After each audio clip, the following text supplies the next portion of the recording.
Hi guys, welcome to Final Cut Bits. I'm Colin, and in today's tutorial I want to show you a very handy feature in Final Cut Pro, and that is to crossfade your audio from one clip to the new clip so it's smooth and you don't get any harsh finishes and harsh kind of pops, in between your cuts.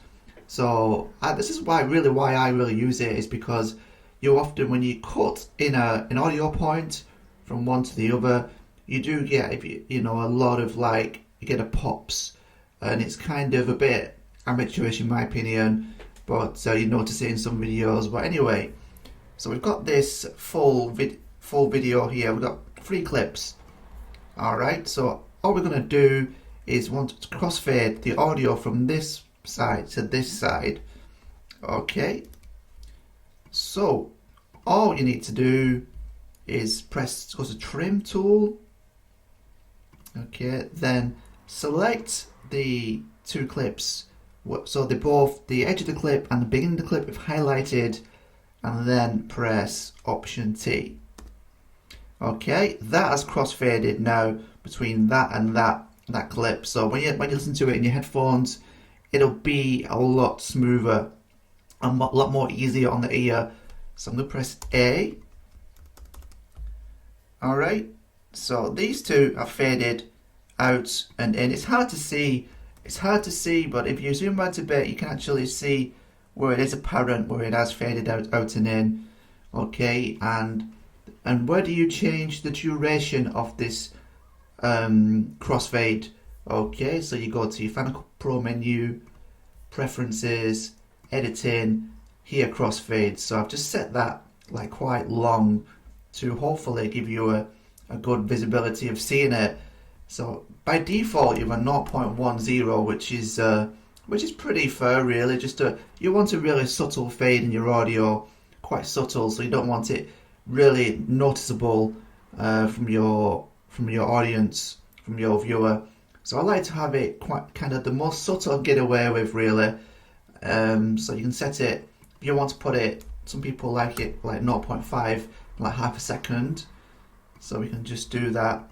So like I say, you just go to it with your T, press trim and Option T, okay, and that fades it out and in.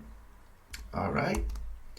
So, but that is not really what I do, and I find I've got an easier method, because in my videos I have a full timeline of clips. This is like game clips, and I do loads of cuts for certain goals and stuff like that, and I just want a really subtle kind of fade in between clips. So I don't even go to the trim section, and all I do is select them all, like Command A, and then when you've got them all highlighted, you press Option T, and that fades.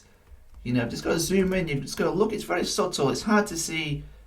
It's hard to see sometimes where it's faded, but that has faded. That has faded between that and that, and you've really got to listen to it in your headphones to really notice it. But that is faded. You can definitely see it there. So I'm just going to undo that. Go to the full timeline, and if you want to do it on more of an individual basis, you can just select with Command, select the clip, and then Option T. Okay, and once you've got them all crossfaded, just if you want to undo it and you're not able to do Command Z, you can press Function F3. Okay, so I'm just going to press T. I'm not sure if that's faded or not, but you see, you have to press Option T. That's faded clearly down and up. I'm not sure if you saw that. And I'm just going to do a few steps, like click here, click there, make another cut. And now I can't just press Command Z and undo this. I'm going to select them all and press Function F3 again. Right, I've just done that. I'm going to zoom in, and you can see now clearly that has gone back to normal. There's no crossfade. Okay, and that was from the function F3, but I find you've got to select all your clips to undo the crossfades. Yeah, so that's it really. Just have to remember Option T, select your clips, press Option T, and that's it. You just look for the crossfade, just adjust the crossfade in the screen. You can adjust it like I said before. You can preferences and editing, you select your time here to what you want. I'll put it to 0.10. So yep, Option T is your friend. Alright, and just say you want to undo them all, select all the clips and press F3 on your keyboard.